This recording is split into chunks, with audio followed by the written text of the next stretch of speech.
What exactly is Europe? To anyone wondering why I'm asking this question, I would ask, are you sure there's only one answer? Welcome to YD. Why do Germans do things the way they do? Let's take it step by step again. The name comes from the daughter of the Phoenician king Agenor. The Greek god Zeus fell in love with Europa, adopted her across the sea to Crete in the form of a bull, and married her there. Later, he gave his wife, with whom he had 3 sons, to the Cretan king Asterios. This is already referred in Homer's Iliad. The oldest vase painting on this subject dates from 7th century BC. The use of the name for the landmass can be traced back to the 6th century.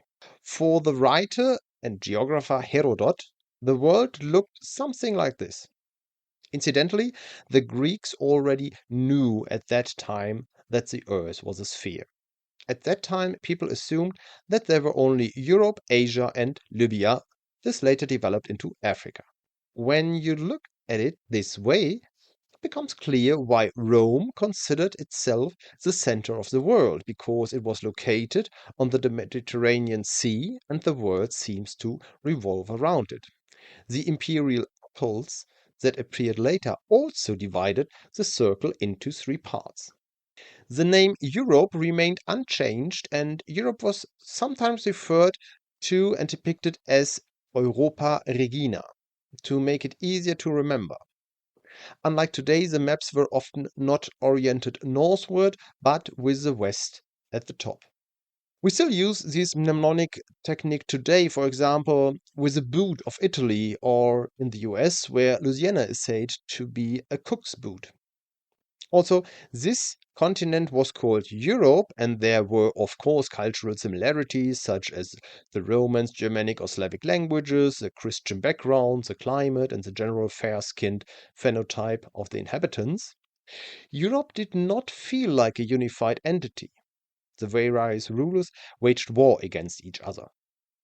It was only after the fall of Constantinople to the Ottoman in 1453 that Enea Silvio Piccolomini, later Pope Pius II, called for an European army to be formed against the Ottomans. This was the first mention of a united Europe. If you look at it geologically, Europe is actually only a subcontinent of Eurasia, similar to the Indian subcontinent. The Mapmen have a video on this topic in which they explore the number of continents. Culturally, Europe is a continent, but geologically, not necessarily. Borders of Europe, which at 10.5 million square kilometers is the second smallest continent after Australia, stretch approximately 3,800 kilometers from Norway in the north to the Mediterranean Sea in the south, and approximately 6,000 kilometers from the Atlantic coast of Portugal to the Ural Mountains in Russia. Oh, yes, Iceland in the northwest also belongs to Europe. Conversely, the Mediterranean island of Cyprus belongs geographically to Asia but culturally to Europe. The eastern border with Asia was established by the Swedish officer, linguist, and cartographer Philip Johann von Strahlenberg and is more of a social agreement than a fixed border. That's why the answer to this quiz can vary depending on where you draw the border. If you haven't played it yet, why not test your geographic skills? There are no deserts in Europe. Europe lies in the temperature latitude, which is due to the Gulf Stream, which warms the climate in Europe. Around the Mediterranean, we have a Mediterranean climate, and in the far north of Scandinavia, we have an Arctic climate. Otherwise, there are typically 4 seasons in the middle, as I have described here. Depending on how you count, 49 to 50 countries belong wholly or partially to Europe. Albania, Andorra, Azerbaijan, Belarus, Bosnia and Herzegovina, Bulgaria, Denmark, Germany, Estonia, Finland, France, Georgia, Greece, Ireland, Iceland, Italy, Kazakhstan, Kosovo, Croatia, Latvia, Liechtenstein, Lithuania, Luxembourg, Malta, Moldova, Monaco, Montenegro, Netherlands, North Macedonia, Norway, Austria, not Australia, Poland, Portugal, Romania, Russia, San Marino, Sweden, Switzerland, Serbia, Slovakia, Slovenia, Spain, Czechia, Turkey, Ukraine, Hungary, the United Kingdom, and the Vatican City. Opinions are divided on whether Armenia belongs to West Asia or Eastern Europe. Some people feel the same way about Georgia. But opinions are just as divided on whether Kosovo is an independent country or part of Serbia. In Moldova, there is a province that has declared itself independent, Transnistria. The same applies to Abkhazia and South Ossetia in Georgia. These internationally unrecognized provinces have only been recognized by Russia, and Russian forces have also occupied them. One would be mischievous to think ill of this. So in total, there are 48 to 50 states in Europe. I don't want to get too political here. After all, a lot has changed in the recent decades.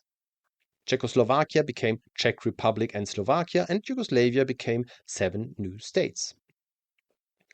Then we have the small states such as Andorra, Monaco, Liechtenstein, Vatican City, and San Marino, the oldest existing republic in the world.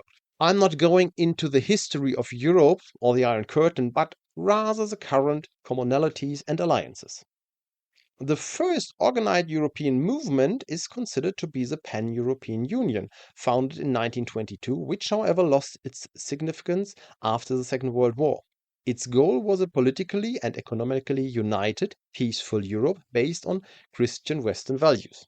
It still exists today, but is more of an association of dignitaries with numerous members, some of whom are former aristocrats.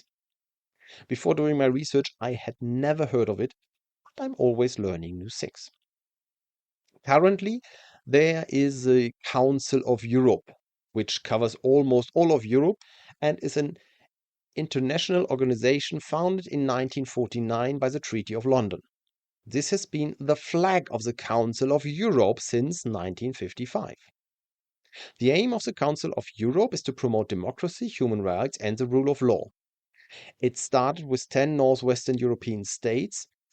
All of the above-mentioned states are now members. Also, Belarus has been a candidate for accession since 1993, but could not be admitted due to its autocratic system. Russia's membership was revoked in 2022, and Kosovo has no voting rights.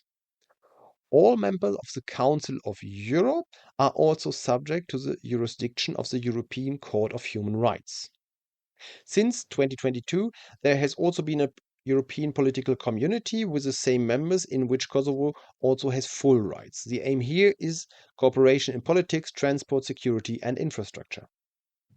The OSCE, the Organization for Security and Cooperation in Europe, was founded in 1975 and includes all European countries. As with most organizations, the situation of the Vatican City state is somewhat more complicated, as well as all successor states of the Soviet Union, Mongolia, Canada, and the USA. As its name suggests, its goal is peace and post-conflict reconstruction. The OECD, the Organization for Economic Cooperation and Development, has only 38 member states, but has been in existence since 1948. Initially, the organization was involved in the use of Marshall Plan funds.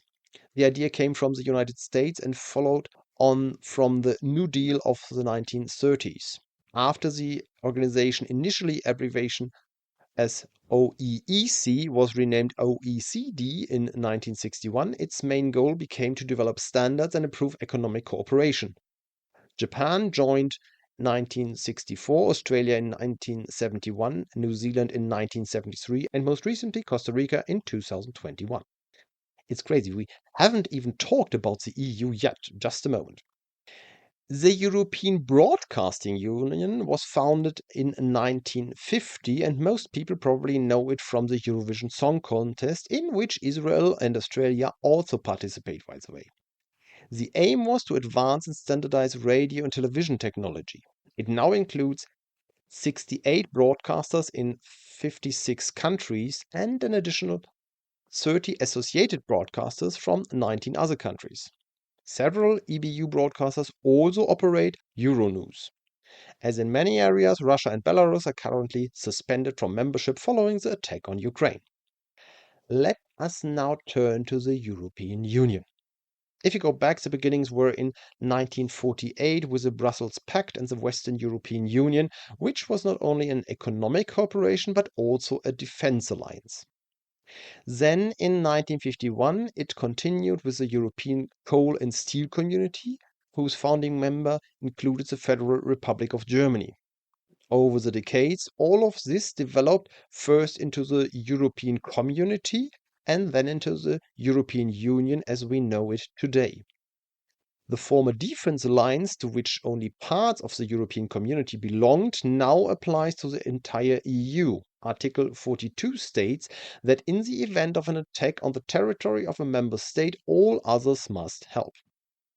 While the previous organization usually only included representatives of the states, for example, broadcasting companies, the citizens of the EU themselves elect the members of the European Parliament. There are also other bodies where the heads of government have to make decisions, but that would be going too far here. There are various hurdles to EU membership, ranging from peace, the rule of law, and democracy to a certain degree of economic stability. Here we see the 27 member states of the EU in blue and the 9 candidate countries in yellow. In contrast, there is the Schengen area, which includes Norway and Switzerland among others. While EU member states have different rights and obligations, the Schengen area is largely limited to free movement of people and goods. There are virtually no border controls or custom duties between Germany and Switzerland, and it is quite easy to take up employment across the border. Then there is the Eurozone, what means the countries that use the euro as their currency. These 21 countries have now introduced the euro as their official currency. Incidentally, there were already attempts to introduce the EQ before the euro. In 1999, the euro was introduced if the country met the criteria and wanted to do so. Not all countries wanted or want the euro, and some were not yet economically strong enough. On the 1st January 2026, Bulgaria was the last country in the Eurozone to introduce the euro. Montenegro and Kosovo also use the euro unilaterally, and the small states of Andorra, Monaco, San Marino, and Vatican City, also not EU member states, also issue their own coins with approval. They also always border euro countries. And now the question from the beginning: how is Europe actually defined? If someone says that Europe is helping Ukraine, does that mean that Belarus and Russia are also part of the Europe that is helping? When people in the US ask what Europeans think about the current situation in the US, do they want to know what the Pope, the Kremlin, the Danes, and the people of Georgia, the country, not the state, think about it? When some people talk about trade with Europe, do they perhaps only mean the EU? I experienced this myself in England when I studied for a semester at the University of Lincoln. Wow, 20 years ago already. When someone said that you do something in Europe, I said that they were also in Europe. No! Okay, which continent does Great Britain belong to? Yes, if you see it that way. That would also be one way of talking about continental Europe and leaving out the islands, but I don't want to exaggerate. However, I hope I have shown that Europe is not always so clear when someone talks about it. There are around 50 independent countries with independent governments and often with different languages, religions, cultures, and independent histories. And if there's a difference in the USA depending on which state you are in, even though they all belong to one country, then there's certainly a difference depending on which country you are in Europe. And many of the countries also have different federal states or cantons, which means there are also differences within these countries. I'm sure I've forgotten a number of organizations. Feel free to add other European organizations in the comments. Remarks, additions, and comments in the comments. Thank you for your attention. See you in the next video.